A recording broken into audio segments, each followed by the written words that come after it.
Hello friends, Pinky दीपक stories में आप सभी का बहुत स्वागत है। आज की कहानी है नीले तोते की कहानी। धौलपुर गांव के लोग मोहन को पागल कहते थे। कारण था उसका एक अजीब दोस्त, एक नीला तोता। मोहन एक अनाथ लड़का था। उसके माता पिता बचपन में ही गुजर गए थे।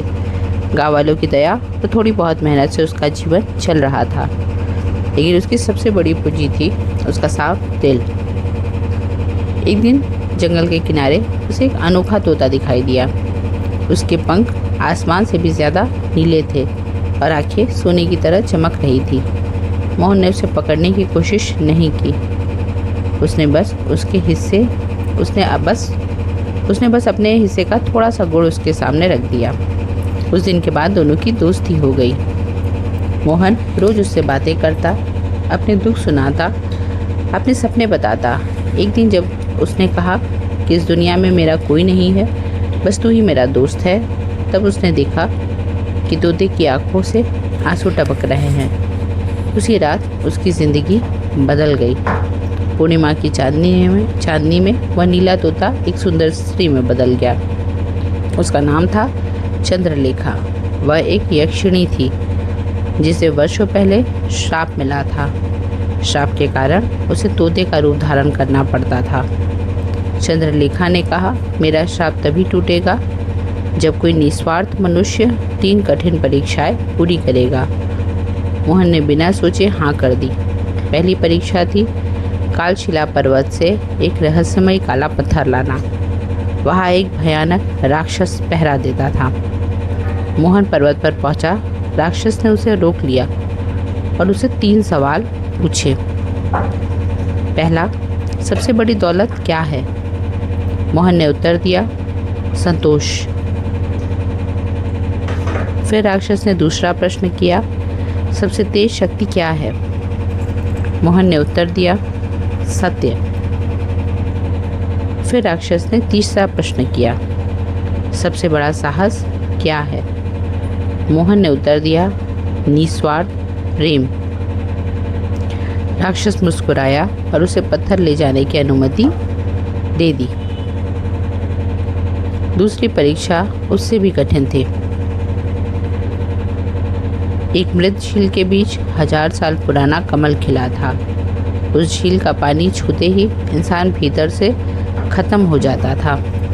मोहन ने बुद्धि का सहारा लिया। पत्थरों और लताओं की मदद से वह झील के बीच पहुंचा और कमल ले आया। अब अंतिम परीक्षा की बारी थी। चंद्रलेखा ने बताया कि एक प्राचीन मंदिर तक पहुंचने के लिए उसे अपनी सबसे प्यारी चीज़ त्यागनी होगी। वह चीज़ थी उसकी आँखों की रोशनी। कुछ क्षण के लिए मोहन का दिल भी कांप उठा, लेकिन फिर उसने चंद्रलेखा की ओर देखा और कहा, अगर किसी की मुक्ति के लिए मुझे अंधेरा स्वीकार करना पड़े तो यह सौदा मुझे मंजूर है। त्याग द्वार पर उसने अपनी दृष्टि समर्पित कर दी। अब वह कुछ नहीं देख सकता था। फिर वह आगे बढ़ा।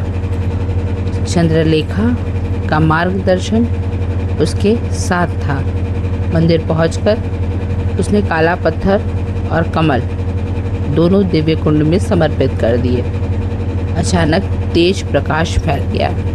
चंद्रलेखा का श्राप टूट गया और उसी क्षण एक चमत्कार हुआ। मोहन की आंखों की रोशनी वापस लौट आई। देवताओं ने उसके त्याग और प्रेम को स्वीकार कर लिया था। चंद्रलेखा ने कहा, मैं तुम्हें कोई भी वरदान दे सकती हूँ। मोहन ने धन, महल या सोना कुछ भी नहीं मांगा। उसने कहा, बस मैं आपसे इतना मांगता हूँ कि मेरे गांव में कभी कोई भी व्यक्ति भूखा ना सोए। कुछ ही दिनों में गांव की सूखी धरती हरी भरी हो गई। कुएं पानी से भर गए तो लोगों के जीवन में खुशहाली लौट आई। जब राजा को यह समाचार मिला तो वह स्वयं मोहन से मिलने आए। उसकी बुद्धिमानी, दयालुता और साहस देखकर राजा ने उसे अपना उत्तराधिकारी घोषित कर दिया। जिस लड़के को लोग कभी पागल कहते थे, वह एक दिन राज्य का भावी राजा बन गया। और उस दिन लोगों को समझ आया कि भाग्य धन से नहीं बदलता, भाग्य बदलता है सच्चे दिल, निस्वार्थ प्रेम और त्याग से। अगर आपको ये स्टोरी पसंद आई हो, स्टोरी को लाइक कीजिए और इस तरह की अन्य प्यारी कहानियों के लिए हमारे चैनल को सब्सक्राइब कीजिए। Thanks for watching. जय सिया राम।